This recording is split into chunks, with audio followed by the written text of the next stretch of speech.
Bonjour Fabien. Bonjour Aimé. Alors aujourd'hui, on a quand même de la chance, parce que nous sommes à Sanguinet, dans le département des Landes. Nous sommes accueillis par Fabien Lenné, qui est l'ancien maire de Sanguinet, mais qui est devenu bien sûr député des Landes. Et donc, monsieur le député, on est très heureux que tu nous accueilles. Parle-nous un peu de toi.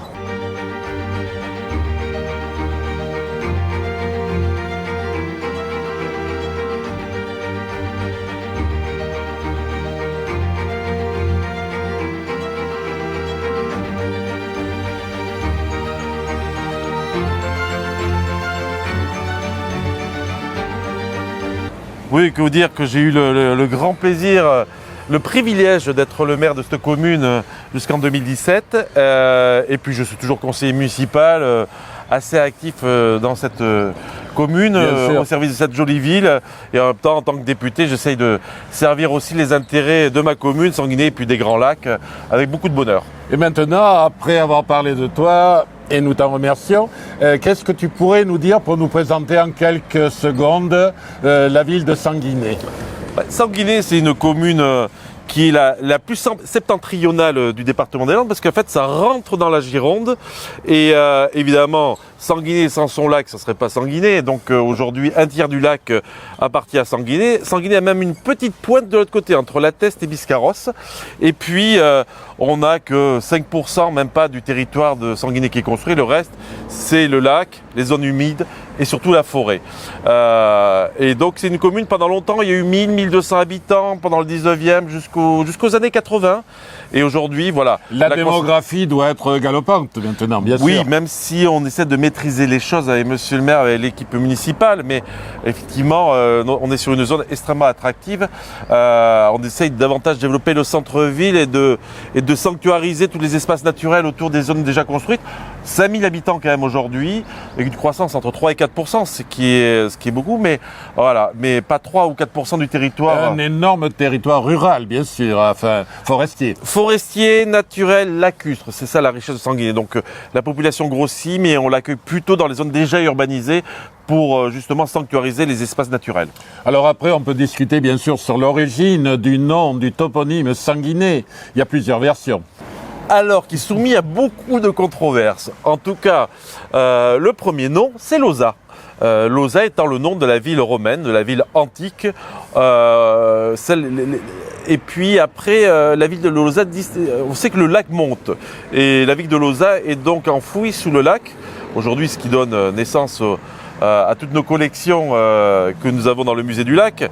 Mais la période médiévale est assez sombre en fait, parce qu'on construisait pas en pierre, donc on a peu de vestiges, on construisait en bois. Donc sous le lac, ça peut être conservé avec des pieux, quelques soubassements en alios. Et puis donc après, on retrouve un Sanguinet plutôt au Moyen-Âge. Les inscriptions qu'on voit sur les cartes anciennes ou sur les registres paroissiaux parlent de Sanguined ou de Sanguinetto. On pense que l'origine du nom, c'est le cornouiller sanguin.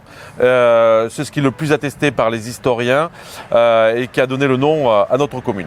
Eh bien, on va prendre cette hypothèse pour bonne, sachant que personne ne saura jamais d'où vient ce nom, en fait. Et donc, eh bien, ce que je peux te proposer, c'est d'aller jeter un petit œil à la façade du musée du lac, et puis on reviendra, bien sûr, le visiter dans le détail, ce musée du lac. Avec joie, mais allons-y alors.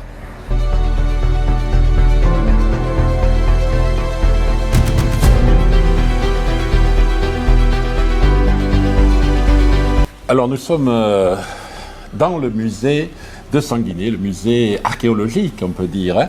Et autrefois il y avait une voie romaine qui allait de Boyos, la capitale des Boyates, autour du bassin d'Arcachon. Et cette voie romaine donc passait par Lausa pour aller jusqu'à Tarbellicum, Dax. Et bien sûr, il s'est passé quand même quelque chose d'assez catastrophique pour le paysage ici, puisque l'eau du lac, qui n'était pas un lac au départ, qui était un estuaire, l'estuaire de la Gourgue, eh bien, s'est mise à monter. Alors effectivement, mais on est effectivement sur un lac qui va grossir à la faveur du développement des dunes. d'une ancienne et d'une plus moderne, le long du littoral, l'ancêtre de la dune du Pilat, qui va obstruer en fait le cours d'eau qui allait vers l'océan. Et donc le lac commence déjà à une époque antique lointaine, puisqu'on est à l'époque de la proto-histoire. Et on voit, parce qu'en fait, on a plusieurs villages le long de la Gourgue qui reculent à chaque fois, jusqu'au village de Lauza, effectivement, qui était relié à Boyos, et vers la voie romaine, avec la voie romaine, qui est toujours la voie de Saint-Jacques-de-Compostelle, la voie littorale. Et donc, en fait, on retrouve les soubassements d'un pont, d'un passage, parce qu'au-dessus de la rivière. Et effectivement, la ville antique de Sanguinet, qui était Lauza, va être ensevelie. Alors on ne sait pas si ça se fait de façon cataclysmique, très rapide, ou c'est un schéma assez lent. Ce qu'on retrouve aujourd'hui, ce sont les soubassements d'un temple païen, donc ce qui nous donne une idée de l'époque, avec un soubassement de Garluche et d'Alios, et puis surtout beaucoup sur les villages anciens et l'époque romaine, des pieux, parce qu'on construisait beaucoup en bois à l'époque. C'est très bien raconté par Bernard Morin dans le roman L'Aube du lac. Absolument, à lire et relire avec beaucoup de bonheur, qui explique bien effectivement comment naît cette ville gallo-romaine, parce qu'on est entre la proto-histoire et l'arrivée des Romains, et comment, c'est romancé, mais on sait qu'on doit beaucoup à Bernard Morin, en tout cas pour tout ce qui est cette connaissance de notre patrimoine naturel et historique sur les bords du lac de Sanguinet, parce que c'est assez exceptionnel, et dont on imagine que le long du cours d'eau, on a encore beaucoup de choses à découvrir, que l'eau a conservé au fil des siècles. Et donc, il y a une association qui est très active, le CRES, et qui va découvrir année après année des vestiges étonnants au fond du lac actuel de Sanguinet. Oui, et on a 4000 ans d'histoire, et ces 4000 ans d'histoire connus aujourd'hui, avec effectivement ce musée qui existe quand même depuis les années 80, on le doit au CRES, en grande partie à Bernard Morin, au CRES, avec ces archéologues plongeurs qui font un travail remarquable et qui nous ont permis d'avoir ces collections extraordinaires. Et voilà, donc je souhaite les saluer à cette occasion, parce que c'est une des fiertés de la commune. Vous imaginez quand même du bronze ancien jusqu'à la fin de l'époque gallo-romaine, on a quand même tout sur les stades de fouilles qui, dans notre région, est quelque chose d'assez rare. Donc voilà, merci à eux, et puis venez visiter le musée du lac, parce que c'est quand même des collections extraordinaires avec ces pirogues 4000 ans. Une pirogue qu'on va aller voir, très ancienne pirogue.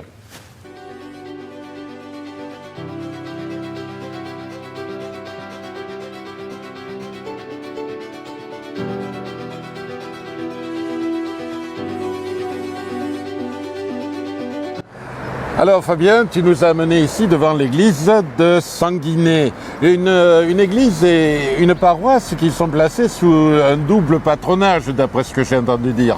On peut dire les choses ainsi. Effectivement, on est sur l'église Saint-Sauveur, mais le patron de la commune, de la paroisse, c'est Saint-Basile, dont on a la fontaine miraculeuse à quelques encablures de là. Et d'ailleurs, on allait jusqu'au début du XXe siècle en procession. Et il faudra qu'on y aille, nous aussi. Ah, je vous recommande, c'est un très bel endroit, c'est au bord de la Gourgue, donc la rivière qui a donné naissance au lac. Et c'est un très bel endroit de recueillement. Et puis si on y soignait, évidemment, comme souvent, on a mis fontaine miraculeuse, les yeux, et puis également les problèmes de peau, les maladies de peau. Donc voilà la double origine de la paroisse de Sanguinet. Alors là, l'église n'est pas très ancienne, elle est du 19e, mais elle a été construite sur une beaucoup plus ancienne. C'est pour ça qu'on monte pour venir. Absolument, on est sur le remblai de l'église médiévale, celle du XIIe siècle, et à partir de là, elle était en très mauvais état. Et puis on n'avait pas la même notion de conservation du patrimoine au milieu du XIXe siècle. Puis ça correspond à l'époque où on a commencé à planter la forêt landaise avec la fameuse loi de 1857, et à partir de là les communes ont eu un peu plus de revenus. On en a profité pour raser la vieille église à l'époque et construire celle-ci en style ce qu'on appelle néo-roman de l'architecte Siebien et Leyrol, qui ont fait cette église que nous connaissons aujourd'hui, qui a une jolie architecture. Elle a de la gueule, effectivement. Alors si tu veux bien, on va rentrer et tu vas nous montrer des pièces intéressantes du patrimoine. Et bien alors découvrons-la avec plaisir.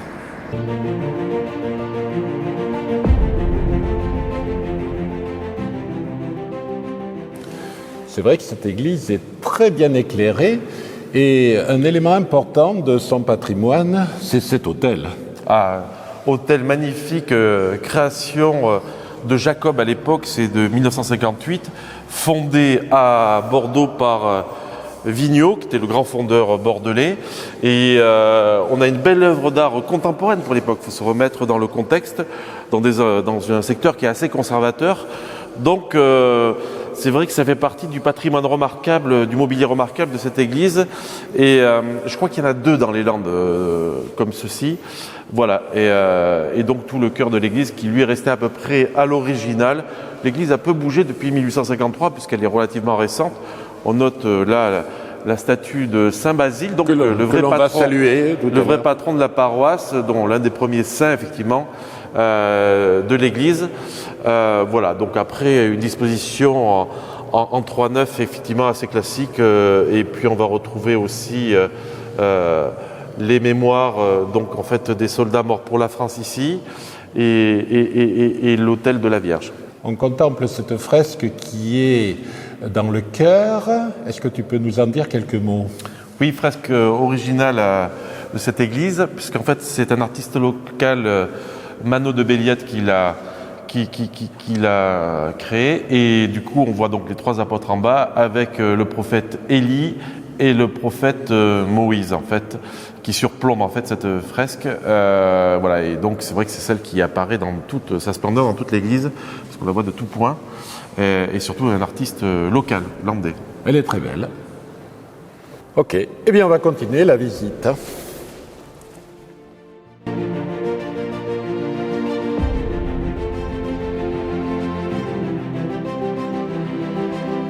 Alors quand je pense qu'un tout petit fleuve côtier comme la Gourgue a donné naissance à cet immense lac de Cazaux-Sanguinet, Sanguinet pour les Landais, Cazaux pour les Girondins. Absolument. Et pour les Biscarrossais, des fois le lac Nord. Voilà. Ah oui, c'est exact. Mais oui, le vrai nom, c'est le lac de Cazaux-Sanguinet. Et effectivement, cet immense lac, on appelle ça le plus grand lac landais, qui est un des plus grands lacs de France, effectivement. Là, on est sur la plage de Caton, qui est une des très belles plages, en particulier le matin et le soir, pour apercevoir les couchers de soleil sur les coteaux dunaires de la Teste et Biscarrosse en face. Et donc c'est sous ce lac que gît l'ancienne cité antique de Lauzat. Alors là on est juste en face de Lauzat, qui a quelques mètres de profondeur, donc la ville antique, et du passage gallo-romain en fait, c'était le gué, un gué amélioré, un petit pont, et qui reliait donc le bassin d'Arcachon, Lauzat à Boyos à l'époque, et puis après vers la future Espagne. Et la surface de ce lac est à peu près 21 mètres de hauteur par rapport à l'eau sur le bassin d'Arcachon. Ah oui, peu de gens le savent, mais en fait effectivement, la hauteur du lac, c'est la hauteur du clocher de l'église de Saint-Vincent de la Teste. Et donc on est 21 mètres au-dessus du niveau de la mer. Et donc on a un écoulement du lac avec plusieurs ouvrages d'art, c'est-à-dire le canal des Landes vers le bassin d'Arcachon, en passant par Cazaux, ce qu'on appelle le fameux canal, mais également de l'autre côté, au sud, vers le lac de Parentis, lui-même qui se jette dans le lac d'Orient, et après dans le courant de Mimizan. Alors si tu veux, Fabien, on va poser la question à nos téléspectateurs. À votre avis, l'eau du lac de Cazaux-Sanguinet est-elle douce ou est-elle salée? Ou est-elle saumâtre?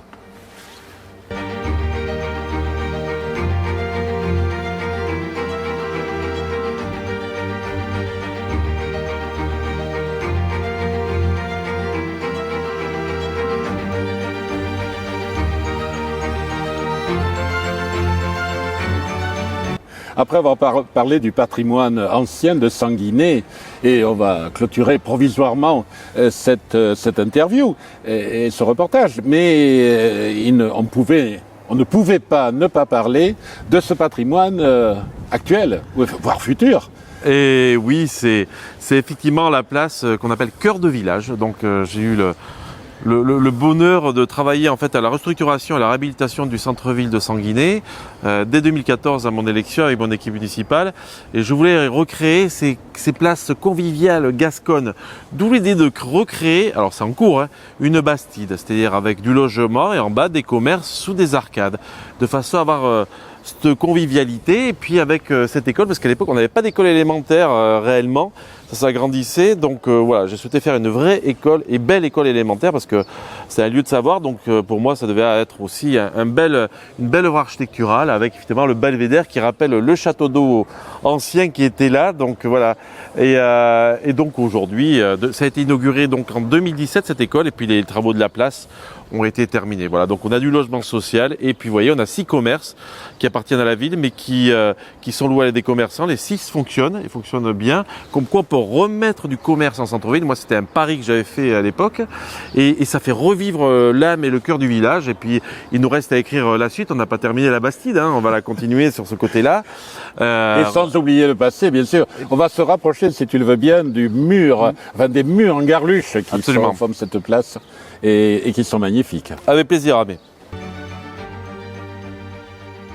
Moi, je ne voudrais pas être à la place de l'artisan maçon qui a réalisé ces murs en garluche pour l'école. Alors, je souhaitais effectivement, quand on a fait l'opération Cœur de Village, qu'on retravaille les matériaux landais anciens. Évidemment, le colombage en bois, et ce sont des vrais colombages, en bois en tout cas, et la briquette, la pose landaise de la briquette, mais également la pose de la garluche. Donc il faut saluer l'entreprise et les artisans d'art qui ont fait ce beau mur de l'école. C'est important de retrouver le patrimoine, c'est-à-dire qu'on peut construire le Sanguinet de demain, mais en respectant nos racines, notre identité patrimoniale. Voilà. Ne pas subir le développement comme beaucoup de villes ont subi autour de nous.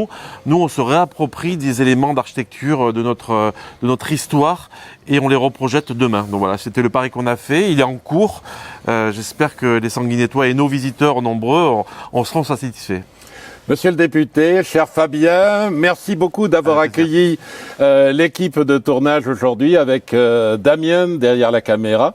Et puis, à très bientôt, le plaisir de se retrouver pour une autre page de patrimoine de Sanguinet. Avec joie, Aimé. Merci. Le saviez-vous ? Vous pouvez aussi regarder nos émissions directement dans votre salon sur votre télévision connectée via YouTube. Comment ça marche ? Téléchargez l'application YouTube, connectez-vous, abonnez-vous à notre chaîne.